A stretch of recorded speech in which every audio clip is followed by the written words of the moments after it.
నీ స్థితిని మార్చేది యేసయ్య తప్ప మరి ఎవరు మార్చరు. ఆయనే నీ స్థితిని మార్చగలరు. ప్రపంచం మొత్తం ఆయన దీవిస్తే నీ వైపు చూసేలా దీవించాలి. ఈ ఉదయకాలము వాక్య ధ్యానము నిమిత్తమై నిర్గమకాండము 6వ అధ్యాయము 5వ వచనం నుంచి చూద్దాం. ఐగుప్తులో దాస్యత్వమునకు లోబలిసి ఉన్న ఇశ్రాయేలీయుల మూలుగులు విని నా నిబంధనను జ్ఞాపకము చేసుకుని ఉన్నాను. ప్రియ దేవుని బిడ్డారా, చదవబడిన వాక్యములో దాస్యత్వముల గురించి పరిశుద్ధ గ్రంథమైన బైబిల్ ఏం మాట్లాడుతుంది? ఐగుప్తీయుల మొరలు నేను విన్నాను అని అంటాడు. వారు మొరపెట్టినప్పుడు వారి మొరలను దేవుడు విని వారితో దేవుడు చేసిన నిబంధనను జ్ఞాపకం చేసుకున్నాను అని అంటాడు. దేవుని బిడ్డారా, అంటే మన ప్రార్థన ఏదైతే దేవుడు మర్చిపోయాడో, లేక ఏదైతే దేవుడు చూడలేదో, ఏదైతే దేవుడు గమనించలేదో అది గమనించేలాగా దేవుడు చేసేవాడై ఉన్నాడు. ఇప్పుడు దేవుని బిడ్డారా, దాస్యత్వంలో ఉన్నారు, శ్రమలో ఉన్నారు, వేదనలో ఉన్నారు, భయంకరమైన వారు ఆ యొక్క కష్టాలను అనుభవిస్తూ ఉన్నారు. అనుభవిస్తున్న సమయంలో వాళ్ళు అనుకోరా నా బ్రతికింతే అని చెప్పేసి అనుకోవాలా. చాలా సందర్భాల్లో మనం ఏమనుకుంటామంటే రాజీ పడిపోతాం. ఆరాధనలో రాజీ, కుటుంబంలో రాజీ, అలాగే భక్తిలో రాజీ. ప్రియ దేవుని బిడ్డలారా, దేవుణ్ణి అడిగే విషయంలో కూడా రాజీ పడిపోతూ ఉంటాం. ఇది చాలే, నా జీవితం ఇంతే, నేను ఇలాగే ఉంటాను, దేవుడు నన్ను ఇందుకే సృజించాడేమో అని అనుకుంటూ ఉంటాం. ఇంకా కొంతమంది అయితే ముందుకు వెళ్ళి నేను నష్టజాతకురాలి, నేను పుట్టుకే నష్టంతో పుట్టాను, నా పరిస్థితి ఇంతే అని చెప్పేసి అనుకుంటారు. కొంతమంది దేవుని బిడ్డారా, వారి స్థితి వారి కుటుంబానికి ఆపాదించుకుంటారు. మా తాత అంతే, మా నాయన అంతే, మేము అంతే, మా వంశం అంతా అంతే అని అడ్జస్ట్ అయిపోయి ఆ పరిస్థితులకు అలవాటు అయిపోయి జీవిస్తూ ఉంటారు. దేవుని బిడ్డారా, బైబిల్ అలా ఎప్పుడు కూడా చెప్పదు. బైబిల్ నీ కులం చూడదు, నీ మతం చూడదు, నీ రంగు చూడదు, నీ స్టేటస్ చూడదు, నీకున్న డిగ్రీ చూడదు. బైబిల్ ఏం చెప్పిందంటే, ప్రియ దేవుని బిడ్డారా, నువ్వు ఆయన దగ్గరకు వస్తే నీ క్వాలిఫికేషన్ అడగడం, నీవు ఆయన దగ్గరకు వస్తే నువ్వేం చేస్తున్నావో అడగడం, నువ్వు ఆయన దగ్గరకు వస్తే నీ యొక్క స్థితిని ఆయన చూడడం. ప్రియ దేవుని బిడ్డారా, మనుషులైతే ముఖాలు చూస్తారు, మనుషులైతే మన ఆర్థిక స్టేటస్ ను చూస్తారు, మనుషులైతే రంగును చూస్తారు. కానీ దేవుడు అది చూసేవాడు కాదు. నువ్వు ఎవరివైనా, ఎలా ఉన్నా, ఏ దేశస్తుడైనా, ఏ పరిస్థితి ఉన్నా, నీ ఇంట్లో నీ యొక్క కుటుంబంలో నీవు ఏమి లేకపోయినా యేసయ్య నీతో ఉన్నాడు కనుక ఆయన మీద ఆధారపడినప్పుడు ఆయన ప్రతి పరిస్థితిని మార్చేవాడై ఉన్నాడు. యేసయ్య దగ్గరకు నువ్వు వచ్చి ఆయనను నువ్వు వెంబడించినట్లయితే నీ జీవితంలో ప్రతి ఓటమిని ఆయన విజయంగా మార్చగలడు. గెలుపు అనుభవం నీకు ఇస్తాడు, గెలిచే ఆ సంతోషాన్ని నీకు ఇస్తాడు. నీవు గెలవగలవు, నీవు నిలబడగలవు. నీ జీవితంలో నిన్ను గెలిపించుటకు యేసయ్య నీతో ఉన్నాడు. చాలా మంది దేవుడు బిడ్డలారా సరిపెట్టుకుంటారు, నా బ్రతికింది. దేవుడు నీతో చేసిన నిబంధన ఉన్నది. ప్రభు సన్నిధికి వచ్చినప్పుడు, బాప్తిసం తీసుకున్నప్పుడు, మనము లోబడినప్పుడు ఆయన నిబంధన మనకి చేశాడు. దేవుడు ఒక్కొక్కరిని ఒక్కొక్క రకంగా దర్శిస్తాడు. వాగ్దానం ద్వారా కొంతమందిని దర్శిస్తాడు, కొంతమంది కళల ద్వారా దర్శిస్తాడు, కొంతమందికి వాగ్దానం ఇస్తాడు, కొంతమందికి దర్శనం ఇస్తాడు, కొంతమందికి రిఫరెన్స్ చూపిస్తాడు, కొంతమందికి ప్రవర్తన చూపిస్తాడు, కొంతమందికి ఆయన కుమారుడే యేసయ్య మనతో మాట్లాడే దేవుడు బిడ్డారా. ఆయన ఎలా నిన్ను దర్శించాడు అది ముఖ్యం. వాక్యం ద్వారా, కళల ద్వారా, ప్రవచనం ద్వారా, లేక దైవదాసుల ద్వారా దేవుడు నిన్ను ఎలా దర్శించాడు దేవుడు బిడ్డారా. దైవదాసుల ద్వారా ఒక ఎగ్జాంపుల్ మీద చెప్పాలంటే, ఒక దైవదాసుల ద్వారా దేవుడు ఎలా మాట్లాడతాడు అనేది మనం అర్థం కావాలి అంటే, ఒకరోజు ప్రశాంతి ఫ్రెండ్, ఆమె బైబిల్ కాలేజీలో చదువుతూ ఉంది. ఆయన పాస్టర్ గారు కూడా ఆమె తను ఏది కూడా దేవుడికి సమర్పించుకోవాలి. చదువుతున్న సమయంలో దేవుడు బిడ్డారా, దేవుడు నాతో మాట్లాడితే కానీ నేను దేవుడికి సమర్పించుకోవాలి. దేవుడు నాతో మాట్లాడితే అయ్యారు నేను దేవుడికి సమర్పించుకుంటాను అన్నా. మరి ఇప్పుడు నీతో మాట్లాడే దేవుడు కదా అన్నాడు. ఆమె ఇప్పుడు నీతో మాట్లాడేది దేవుడు కాదా అని అన్నాడు. నమ్మండి, వెంటనే దేవుడికి సమర్పించుకోండి. దైవ దాసుడితో మాట్లాడుతున్నాడు. అదే పాస్టర్ గారి ప్రతి వారం అలాగే చెప్తాడులే, ప్రతి వారం చెప్పే వర్తమానం అదే. ఇది అలవాట, ఆచారమా కాదు. దేవుడు బిడ్డారా, దేవుడు నీతో మాట్లాడితే నీ హృదయం దవిస్తుంది, నీలో నెమ్మది వస్తుంది, నీలో సమాధానం వస్తుంది. దేవుని స్వరము నీవు వినగలవు. మొట్టమొదటి మనకు లోబడే స్వభావం అంటే రిసీవింగ్ మనసు కావాలి. దేవుడు నాతో ఈ రోజు ఏం మాట్లాడతాడు అని దేవుడి సన్నిధికి రావాలి. ఏం మాట్లాడతాడు ఈ రోజు, దేవుడు నాతో ఏం మాట్లాడతాడు అని దేవుడి సన్నిధికి రావచ్చు. ప్రియ దేవుని బిడ్డ, ప్రవక్త ద్వారా, స్వరము ద్వారా, కుమారుడి ద్వారా, వాక్యము ద్వారా, దర్శనము ద్వారా ప్రభు నీతో మాట్లాడతాడు. అది మనం గ్రహించాలి. గ్రహించని ఎడల దేవుని యొక్క ప్రత్యక్షతను మనం చూడలేము. వారు విన్నారు, వారు మొరపెట్టారు. దేవుని బిడ్డారా, 450 సంవత్సరాలు దాస్యత్వంలోనే ఉన్నారు. ఒక్కసారి వారు మొరపెట్టినప్పుడు ఆ మొరలు దేవుని దగ్గరికి వెళ్ళి 2 చేతులు పైకెత్తి సఫలం. నీ ప్రార్థన దేవుని దగ్గరికి వెళ్ళాలి. దేవుని దగ్గరికి వెళ్ళినప్పుడు ఆయన నిన్ను జ్ఞాపకం చేసుకుంటాడు. నిబంధనను జ్ఞాపకం చేసుకున్నాడు. దేవుడు చూడలేనివాడు, దేవుడు ఇవ్వలేనివాడు, దేవుడు చేయలేనివాడు కాదు. ఎప్పుడైతే నీ ప్రార్థన ఆయన దగ్గరికి చొచ్చుకొని వెళ్ళితో వెంటనే ఆయన నీతో చేసిన నిబంధనను జ్ఞాపకము చేసుకుని అబ్రహాము, ఇస్సాకు, యాకోబులతో దేవుడు ఏ నిబంధన అయితే చేశాడో ఆ నిబంధనను యేసయ్య జ్ఞాపకం చేసుకున్నాడు. 450 సంవత్సరాల క్రితం తన పితరులతో చేసిన వాగ్దానాన్ని దేవుడు జ్ఞాపకం చేసుకున్నాడంట. దేవుని బిడ్డలారా, ఆయన సన్నిధికి నీ ప్రార్థనలు చేరకపోతే నీవు దాస్యత్వంలోనే ఉండిపోతావు. అబద్ధం ఆడతావు. శాంసోన్ దానికి బానిస అయిపోయాడు. భోజనం కోసం ఏదైనా ఇవ్వగలడు యేషావు. ఒక్కొక్కడికి ఒక్కొక్క బానిసత్వంలో పట్టబడ్డారు. దేవుని బిడ్డ, ఆత్మీయంగా మనం స్థిర మనసు కలిగి ఉండాలి. వాక్యాన్ని సరిపోల్చుకొని చూసుకోవాలి.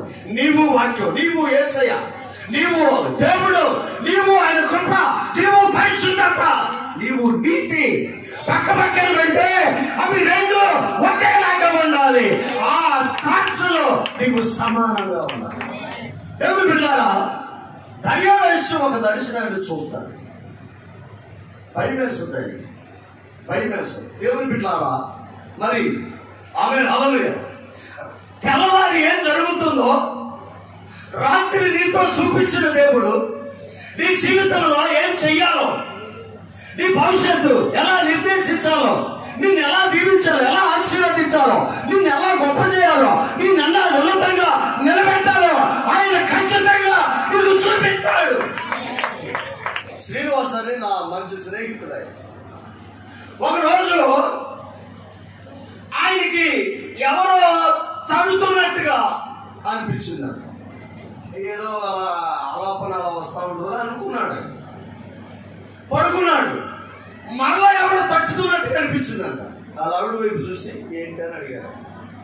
ఆవులు వేసి ఏమండి ఏంటంటే, నన్ను ఏమన్నా లేపావా? లేదు నేనేం లేపలేదండి. పడుకున్నాను. మరలా తట్టి నేను నిన్ను వాడుకుంటాను, నువ్వు నాకు సాక్షిగా ఉన్నా. సమయాలను కూడా దేవుడు ముమ్మారు దర్శిస్తాడు. ఒకవేళ దేవుని బిడ్డారా, నీ జీవితంలో దేవుడు నిన్ను ఎన్నిసార్లు దర్శించాడో, ఎన్నిసార్లు సరిచేయాలని చూశాడో, ఎన్నిసార్లు దీవించాలని చూశాడో, ఎన్నిసార్లు ఆయన నీతో మాట్లాడాడు. ఎప్పుడైనా నువ్వు గమనించావా? దేవుని బిడ్డారా, ఈ రోజున ఎలా అయిపోయిందంటే సౌండ్ పొల్యూషన్ అయిపోయింది. అంటే ఒకరోజు నెల్లటి స్వరముతో సమయాలతో మాట్లాడిన దేవుడు, సల్లని పూట ఆదాముతో సాయంకాల సమయంలో మాట్లాడిన దేవుడు, దమస్కు మార్గంలో సౌలును దర్శించిన దేవుడు ఈ రోజు నిన్ను దర్శించాలి అంటే ఆయన స్వరము వినటానికి నీవు సంసిద్ధంగా ఉన్నావా? ఆయన స్వరము వినటానికి నీకు ఆసక్తిగా ఉందా? మన విశ్వాసం ఎలా అయిపోయాడంటే, ప్రభా నాకు అది కావాలి, ఫలాన్ని కావాలి, ఫలాన్ని కావాలి, ఫలాన్ని కావాలి, ఫలాన్ని కావాలి. ఆమె పచారీ షాపులోకి వెళ్ళి మనం లిఫ్ట్ ఇచ్చినట్లుగా దేవుడి దగ్గరికి వెళ్ళి నీ అవసరత ఏమందో అది దేవుడికి చెప్పేసి ఆమె నన్ను వచ్చి నువ్వు నీ పనులు చూసుకుంటా. ఎవరన్నా ఇప్పుడు ఎవరన్నా ఇలా అడిగాము, ఆయన ఇస్తాడా లేదా అనే సమాధానం వచ్చేవరకు వెయిట్ చేయాలా లేదా? కొంతమంది అండి వాళ్ళకి కావాల్సింది రాబట్టుకోవటం కోసం ఎంతవరకైనా వెళ్తారు, గాలి కూడా పీల్చుకోడు. కొంతమంది దేవుని బిడ్డలారా, నీ భర్త దగ్గర ఉన్న మొండితనం, నీ భార్య దగ్గర ఉన్న ఆ పెంకితనం, నీ బిడ్డలు వాళ్ళ యొక్క ఆ యొక్క గారాలు, ఇవన్నీ వీటిలో ఈసమంతైన పట్టుదల నీ ప్రార్థనలో ఉంటే నీ చరిత్ర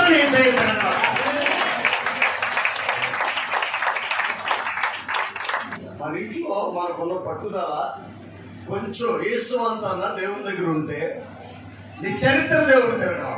ఇప్పుడు దేవుని బిడ్డారా, అదే పట్టుదల, అదే సమర్పణ, అదే మొండితనం దేవుని దగ్గర ఎందుకు చూపించు? లైట్ గా ఎందుకు ఉండాలి దేవుని దగ్గర? దేవుని బిడ్డారా, 120 మంది మరపెట్టగా పరిశుద్ధాత్మ వారి మంచిగా వచ్చింది. పిలిస్తే పలుకుతాడు ఆయన, రమ్మంటే వస్తాడు, అడిగితే ఇస్తాడు ఆయన, ఏదడిగినా చేయగలడు ఆయన. వారి మనలో నా సన్నిధికి చేరినవి, వారితో నేను చేసిన నిబంధనను జ్ఞాపకము చేసుకున్నాను. చిన్న చిన్న వాటి కోసం మొండి పట్టుదల పట్టి లేక ఆ మొండిగా ఉండి నువ్వు సంపాదించుకున్నది తాత్కాలికమైనది. కానీ దేవుడి దగ్గర పట్టుదల కలిగి ఉంటే, దేవుడి దగ్గర మొండితనం ఉంటే, దేవుడి దగ్గర విశ్వాసం ఉంటే, దేవుడి దగ్గర పెరగలాడితే అద్భుతమైన విడుదల యేసయ్య ఇస్తాడు. ప్రార్థన చేశాడు, దేవుడు దీవించాడు. ఎక్కడో భయం, ఆస్తి అంతా పోయిందేమో. ఈ భయం ఎప్పుడు వస్తుందంటేనండి, ఏమీ లేనప్పుడు భయము. ఆస్తులు వచ్చిన తర్వాత తలుపులు గట్టిగా ఉండాలి, ఆస్తులు వచ్చిన తర్వాత దాని తాళం సైజు పెరగాలి, ఆస్తులు వచ్చిన తర్వాత భయం వచ్చేస్తుంది. అలాంటి భయమే ఈ వ్యక్తిలోనికి ప్రవేశించింది. దేవుని బిడ్డలారా, దేవుడు వాగ్దానాన్ని జ్ఞాపకం చేసుకొని అద్భుతమైన సంపదలు కలిగిన వ్యక్తిగా దేవుడు ఆయన్ని ఆశీర్వదించాడు. ఏమండి, దేవుడు దీవిస్తానండి, ప్రపంచం మొత్తం నీ వైపు తలెత్తుకుని చూసేలాగా దేవుడు దీవిస్తాడు. పక్కింటోడు కాదు, ఎదురింటోడు కాదు, ప్రపంచం మొత్తం నీ వైపు చూసేలా దేవుడు. కొద్దిగా ఇస్తే నా అంతటోడు లేడు అనుకుంటా, కొద్దిగా ఇస్తే మారిపోతా. పెద్ద చేప పట్టాలి అంటే చిన్న చేప కావాలి. చిన్న చేప దేవుడికి ఇస్తే మా అసలు ఈరోజు ఆదివారం పులుసు చేసుకుని తినేద్దాం, అది కాదుగా దేవుని ఉద్దేశం. నీకు ఇచ్చింది ఎలే, కానీ మార్పు వచ్చేస్తుంది. ప్రార్థనలో మార్పు వచ్చేస్తుంది, విశ్వాసంలో మార్పు వచ్చేస్తుంది, నమ్మకత్వంలో మార్పు వచ్చేస్తుంది, దేవుని వెంబడించే విషయంలో మార్పు వచ్చేస్తుంది.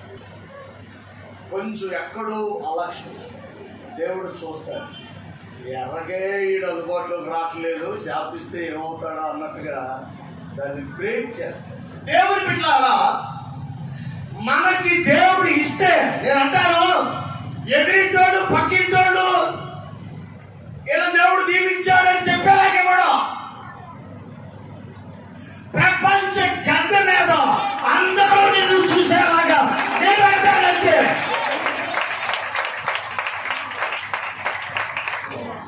సంపాదించాడు. ఎక్కడో భయం వేసింది. భార్య, ఆస్తి, పిల్లల్ని తలో దిక్కుని పంపించేశాడు. కారణం ఏంటంటే ఒక దిక్కులోది దొంగిలించబడితే ఇంకో దిక్కులో దొరికింది. సేఫ్ సైడ్ అంటే ఒకటి పోతే ఒకటి మిగిలింది. మనోడు అలాగే చేశాడు. అన్నిటిని పంపించేసి ఒక్కడే మిగిలాడు రాత్రి అని ఉంటుంది బైబిల్. దేవుని బిడ్డారా, ప్రార్థనా పరుడే, విశ్వాస వీరుడే, దేవుని మీద ఆధారపడిన వాడే, దేవుడే ఆశీర్వదించిన వ్యక్తి. మరొక ప్రార్థన అతను కూర్చోవలసిన పరిస్థితి వచ్చింది. పొందుకునే దర్శనం కోసం ఒకసారి ప్రార్థన చేయాలి, పొందుకోవడం ఆరంభం కోసం ఒకసారి ప్రార్థన చేయాలి, పొందుకున్నది కొనసాగించు కోసం ప్రార్థన చేయాలి, పొందుకున్నది నిలబెట్టు కోసం ప్రార్థన చేయాలి. ఏదైతే పొందుకున్నామో అది నిలబడాలి, అది నిలబడాలి. దానికోసం మరలా మోకరించి కూర్చున్నాడు. ఆమేన్. దేవునికి మహిమ కలుగును గాక. వాగ్దానాలన్నీ రిపీట్ అవుతా ఉన్నాయి. నేను నిన్ను దీవిస్తా, నీ సంతానాన్ని దీవిస్తా, నీ బిడ్డలను దీవిస్తా, నీకు కలిగిన దానిని నేను ఆశీర్వదిస్తా. ఇవన్నీ తోడతా ఉన్నాడు. ప్రభు దీవిస్తానన్నా అడుగు పెట్టింది నీదన్నావు, నేను నీతో చెప్పింది ఏది నెరవేర్చే వరకు నేను నిన్ను విడవనన్నావు. నువ్వే చెప్పావు, నువ్వే ఇచ్చావు, నువ్వే నడిపించావు, నువ్వే నిలబెట్టావు, నువ్వే ఏర్పాటు చేసుకున్నావు. ఏంటి పరిస్థితి అని కూర్చున్నాడు. భయములో ఒంటరిగా ఉన్నాడు. దేవుడు రాని వచ్చాడు. ఆ రాత్రి యాకోబు ఒక్కడే ఒంటరిగా ఉంది. దేవుడే ఎత్తుక్కుంటూ వచ్చాడు. దేవుని బిడ్డలారా, గ్రహించిన అతను దేవునితో పోరాడటం మొదలు పెట్టాడు. చరిత్ర పుటల్లో దేవునితో పోరాడిన ఒక వ్యక్తి ఉన్నాడు అంటే ఏకైక వ్యక్తి యాకోబు ఒక్కడే.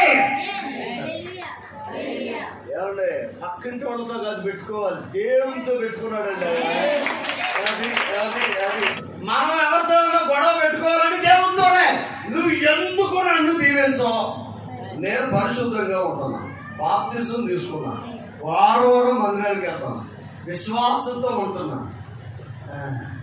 బాగా విడిచిపెట్టానా, పొట్టిడిచిపెట్టానా? సినిమాలంటే ఎంత ఇష్టం? ప్రభువా నీ కోసం నేను చిరంజీవి సినిమా వదిలేశాను. ఇవన్నీ సమర్పించుకొని నీ దగ్గరకు వచ్చా. నిబంధన జ్ఞాపకం చేసుకోవడం అంటే అదే. ప్రార్థనలో కూర్చుని ప్రభువా నేను అది వదిలేసా, ఇది వదిలేసా, అక్కడ ఇది, అది ఇది ఇది అబద్ధాలు ఆడటం కూడా మానేశాను. ఆమె అది సామాన్యమైన విషయం కాదు. రోజుకి ఎన్ని అబద్ధాలు ఆడాలి? అసలు కుదిరిద్దా? పొద్దున్నే లేచి భర్త కాడి నుంచి మొదలవుతాయి అబద్ధాలు. భార్య కాడి నుంచి మొదలవుతాయి. ఎక్కడికి వెళ్ళొస్తాం అంటారు, ఎక్కడికి వెళ్తున్నావు చెప్పు అంటారు వాళ్ళు. ఇది మొదలు అన్నమాట. దేవుని బిడ్డలారా, ఎన్ని సమర్పించుకున్నాము? మరి ప్రభు దగ్గర కూర్చున్నప్పుడు ఇదే ఫైటింగ్ అంటే ఇదే. ప్రభువా చిరంజీవి సినిమా సమర్పించుకున్నా, పొట్టు సమర్పించుకున్నా, గోల్డ్ సమర్పించుకున్నా, తెల్ల చుట్టుకి నల్ల రంగు అది కూడా సమర్పించుకున్నా, ఆ తర్వాత రంగురంగుల గోల్డ్ కలర్లు అవి కూడా సమర్పించుకున్నా, గోరింటాకు అవి కూడా సమర్పించుకున్నా. మరి నేనేంటి ఇలా ఉన్నాను? అది ఫైట్. ప్రభువా నేను సమర్పించుకున్నా. మా మామ ఇంట్లో 7 సంవత్సరాలు నమ్మకంగా పనిచేశా. ఆయన తక్కువ మళ్ళీ 7 సంవత్సరాలు పనిచేశా. 3 ఏళ్ళు ఎంత? 20. చాలాసార్లు జీతం మార్చాడు, అయినా ఓర్చుకున్నానా? ఇన్ని చేశాను, సంపాదించాను, ఇచ్చావు, ఓకే అంత బాగానే ఉంది. ఇప్పుడు ఎందుకు నాయనా ఈ భయం అని చెప్పి కూర్చున్నాడు. కూర్చొని ఇవన్నీ తోడతా ఉన్నాడు, ఏడుతున్నాడు, కన్నీరు గారుతున్నాడు, పెరుగులు ఆడుతున్నాడు, డొల్లుతున్నాడు. తెలియదు ఏసై వచ్చేసాడు. అంతే, కూర్చుంటే అలాగే జరగాలి, రావాలి ఏసై అంతే. ఒక్కసారి కూర్చొని చూడు, నీ జీవితంలో చరిత్ర తిరగా చేస్తాడంటే. నీ పేరేంటి అంటాడు, నా పేరు నీకు ఎందుకు అంటాడు ఈయన, నీ పేరు చెప్పు అంటాడు ఆయన. ఇది గొడవ. దేవుని బిడ్డారా, అంటే ఈయనకి తెలియక అడుగుతున్నాడా? తెలియక అడుగుతున్నాడా అంటే తెలిసే అడుగుతున్నాడు. పేరు చెప్తే ఏం ప్రమాదం వస్తుందో అని ఆయన చెప్పట్లా. ఇద్దరు కొట్టుకొని తెల్లారైపోయింది. తెల్లవారుజామున ప్రార్థనకు మని ప్రాధాన్యత ఎక్కువ. రాత్రి అంతా పోరాడా, తెల్లారుతుంది, దేవునికి ఆలోచన ఏడు, ఏదో ఒక అన్నాన్ని వదిలేటట్లేడు, ఒక పట్టారా ఏదో అంటారు కదా, వీడు వదిలేటట్లేడని లాగి పెట్టి కాలు మీద కొట్టాడు, గోడ తొలిగిపోయింది. ఏమన్నా ఇక్కడ జాయింట్ ఉంది కదా, బాలు తొలిగిపోయింది. తొలిగిపోయింది, ఈయన పోతే మరి దొరకడని కాలిగిపోయి మళ్ళా పోరాడుతూనే ఉన్నాడు. పోరాడతానండి, వినండి, దేవునితో పోరాటం దేవుడు కూడా విడిపించుకోలేని పరిస్థితుల్లో పట్టుకున్నాడు. అవకాశాలు అందిపుచ్చుకోవడం అంటే అది. ఆమె అవకాశం వచ్చింది జీవితంలో. కాలు రమేష్ హాస్పిటల్కి వెళ్తే కట్టేస్తారండి, మరి ఏసై వెళ్ళిపోతే అది పట్టుదల. కాలు ఇరిగితే ఆరోగ్యశ్రీ ఉంది, 25 లక్షలు ఇస్తారు. కానీ ఏసై వెళ్ళిపోతే అది కాలు కాదు ముఖ్యం, ఏసయ్య ముఖ్యం. ఏసయ్య పట్టుకున్నాడు, ఏసయ్యతో పెళ్ళంతా మొదలువేశాడు. వారి మొదలు ఆలోచించి వారితో చేసిన నిబంధన జ్ఞాపకము చేసుకోలేదు. అబ్రహాముతో ఇస్సాకుతో ఏ నిబంధన అయితే చేశాడో అది జ్ఞాపకం చేసుకున్నాడు. నీ పేరేంటి చెప్పు? యాకోబు. రాత్రి దేవుల్లో గడిపినది ఉదయానికి ఆయన ఫలాన్ని చూడాలంతే, అంతే. ఆమేన్, హల్లెలూయా. దేవునికి మహిమ, దేవునికి మహిమ, దేవునికి మహిమ. అద్భుతమైన ఆశీర్వాదాలు ప్రభు మనకి ఇస్తాడు. రాత్రి పెరుగులాట, ఉదయానికి కార్యరూపం దాల్చాలి. రాత్రి ప్రార్థన, ఉదయము కళ్ళెదుట కార్యాలు చూడాలి. దేవుని బిడ్డలారా, మనము ప్రభు మనకు నిబంధన చేశాడు. ఆ రాత్రి దేవుని దూత అతనితో పోరాడినప్పుడు శక్తి కొలది దేవునితో పోరాడాడు, పేరు చెప్పాడు. అప్పుడు దేవుని బిడ్డలారా, దేవుడు మాట్లాడుతున్నది, నీ పేరు యాకోబు కాదు, ఇశ్రాయేలు. దేవుడు మనతో చేసిన నిబంధనను జ్ఞాపకము చేసుకోవాలి. నీ రాత నీవే మార్చుకోవచ్చు, నీ బ్రతుకు నీవే మార్చుకోవచ్చు, నీ స్థితిని నీవే మార్చుకోవచ్చు, నీ స్థితిని నీవే మార్చుకోవచ్చు. తన జాతకం బాగోక వేటగాని వలలో చిక్కిన చిలక వేరొకరి జాతకం చెప్పటం. 35 లక్షల కారు, ఒక ఇన్నోవా కారు ప్లాట్ఫారం పక్కన చిలక జోస్యం చెప్పుకునేవాడి దగ్గర ఆగిందన్న. వచ్చి ఆ చిలక జోస్యం చెప్పిన వాడి దగ్గర జాతకం చూపించుకుంటున్నాను. ఏమండి, సమస్య ఎక్కడికి తీసుకెళ్ళింది? ప్లాట్ఫారం మీదకి తీసుకెళ్ళింది. ఆ రోజు ఏదైనా ఒక 50-60 రూపాయలు వస్తే పోషించుకోవడం కోసం ఒక విద్యను నేర్పించిన చిలక దగ్గరికి వెళ్ళి నేను ఎలా ఉంటానో చెప్పమని అడిగే స్థితికి దిగజార్చింది. దేవుని బిడ్డ, నీ స్థితిని మార్చేది యేసయ్య తప్ప మరి ఎవరూ మార్చరు. ఆయనే నీ స్థితిని మార్చగలరు.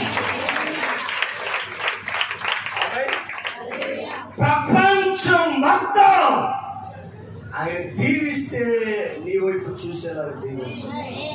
దేవుని బిడ్డ,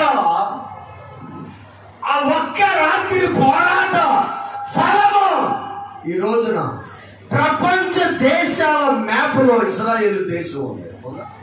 ఈ రోజున అది హిస్టరీ ఏంటంటే, ప్రపంచ దేశాల్లో ఏ దేశమైనా కానీ ఆ దేశం మీదకి వెళ్ళాలంటే కొంచెం ఆలోచన చేస్తారు. హైదరాబాద్ కన్నా కొంచెం ఎక్కువ జనం ఉంటారు, అంతే అంతే.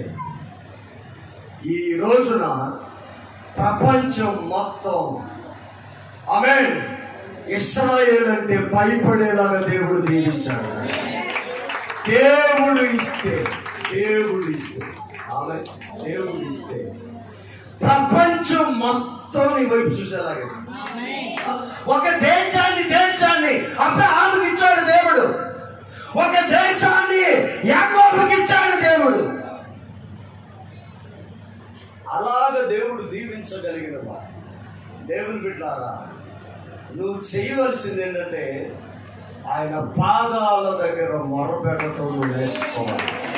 నీ మొరను ఆలకించి మీ పితరులతో చేసిన నిబంధనలో ఆయన జ్ఞాపకము చేసుకోండి.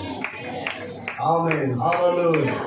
అందుకే మన ప్రార్థనలో తరస్సు మన వాడే మాట అబ్రహాము దేవా, ఇస్సాకు దేవా, యాకోబుల దేవా.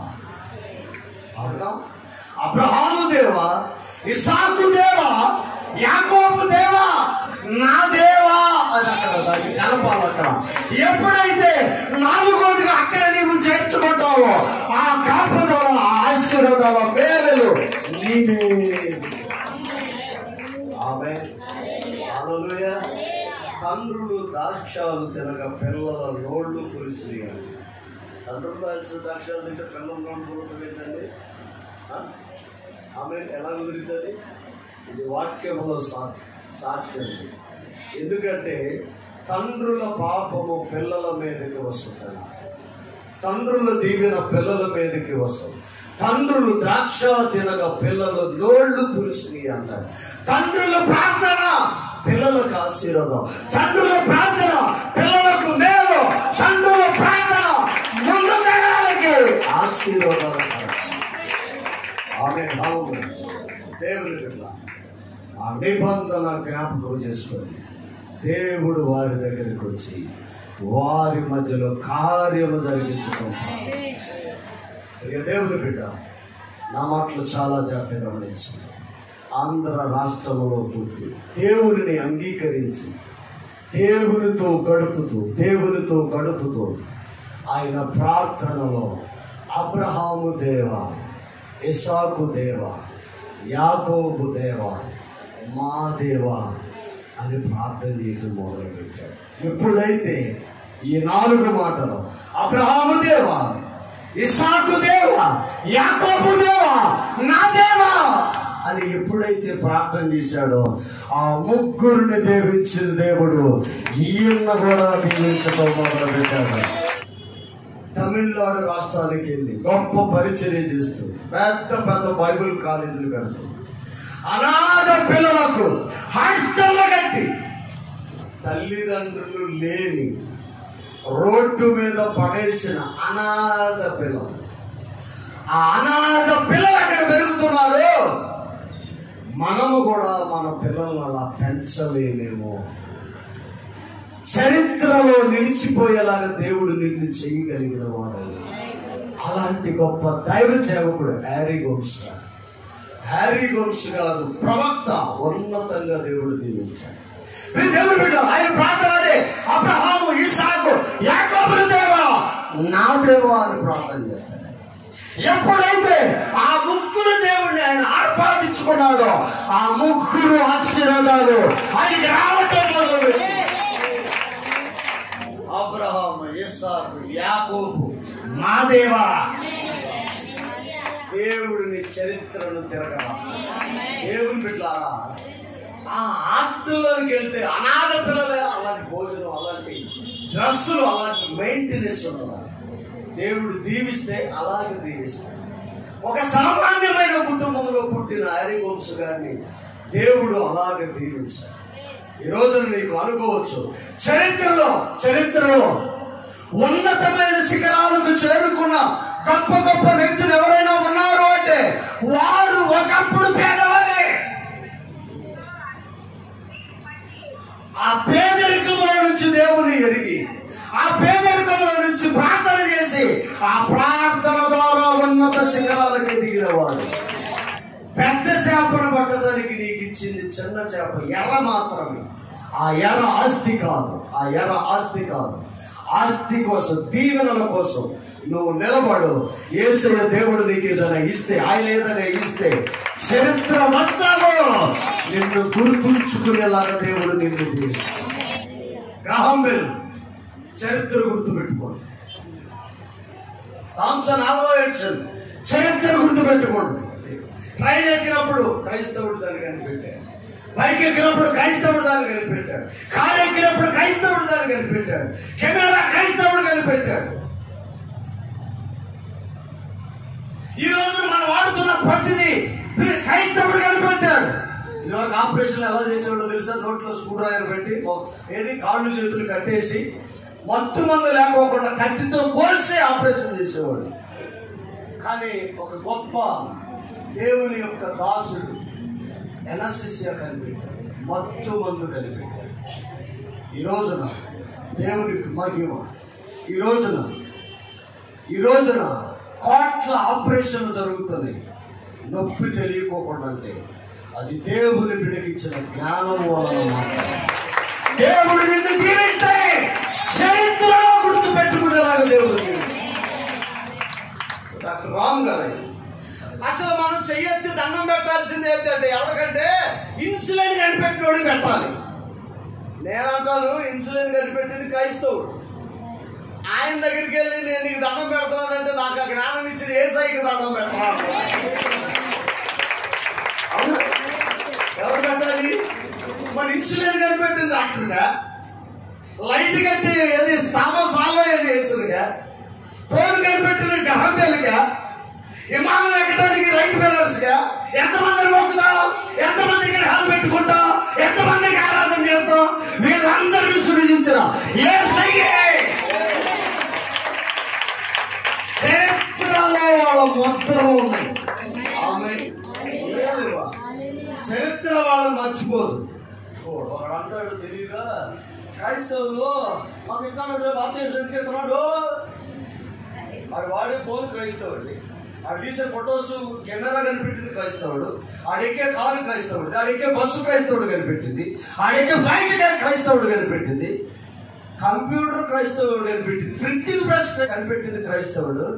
అరే నీ కృష్ణానదిలో బాప్తిస్మం ఇవ్వకపోతే తొట్లో ఇస్తాను నేను. మరి నువ్వు ఫోన్ లేకుండా క్రైస్తవుడు కనిపెట్టి ఫోన్ మనకు ఎందుకు ఇస్త్రీ పట్టు.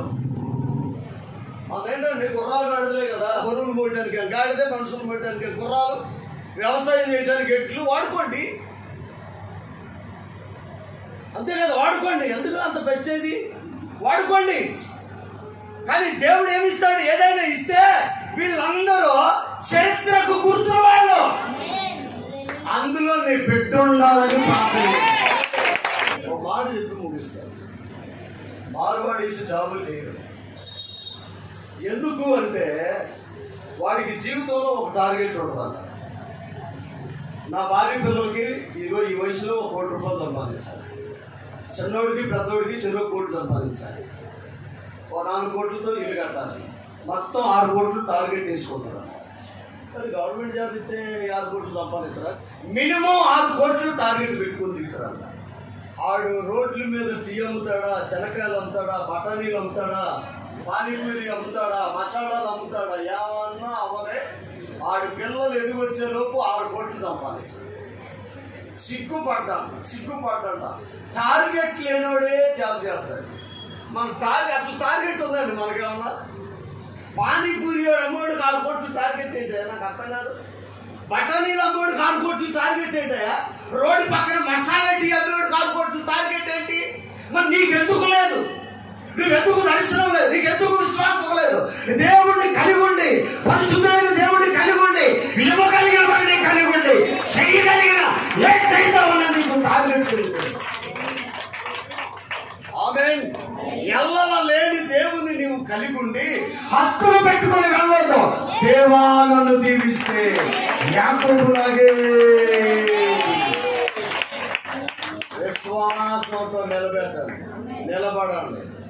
దేవుని బిడ్డలారా, నీ శ్రమలో నువ్వు దేవునికి మొరపెడితే నిన్ను జ్ఞాపకం చేసుకుని నీ దగ్గరకు వచ్చి నిన్ను విడిపించి గొప్ప చేసి యేసయ్యమనుకున్నాడు. భయపడవద్దు, దిగులు పడవద్దు, నిరాశ పడవద్దు. ఖచ్చితంగా యేసయ్య దీవిస్తే ఎదిరింటోడు పక్కింటోడు లాగా దీవించాడు. సృష్టి నిన్ను తలెత్తుకొని చూసేలాగా ఆమేన్. హల్లెలూయా. ఆ అలాంటి దీవెన నాకు కావాలి అంటే యేసయ్య దగ్గర మొరపెట్టు. ఆ మొరను దేవుడు విని ఉన్నతమైన శిఖరాల మీద నిలబెడతాడు. తల వంచండి, ప్రార్థన. నమ్మకమైన దేవ, సత్య స్వరూపి, కృప సమృద్ధినిచ్చేవాడా, నీకు మహిమ. యేసయ్య, ఎంత గొప్ప దేవుడు ఉన్నాయి. అద్భుతమైన మాటలు మీరు మాతో మాట్లాడుతూ వచ్చారు. నీవు దీవిస్తే చరిత్రలో నిలిచిపోయి గుర్తులు మాకు ఉంటాయి.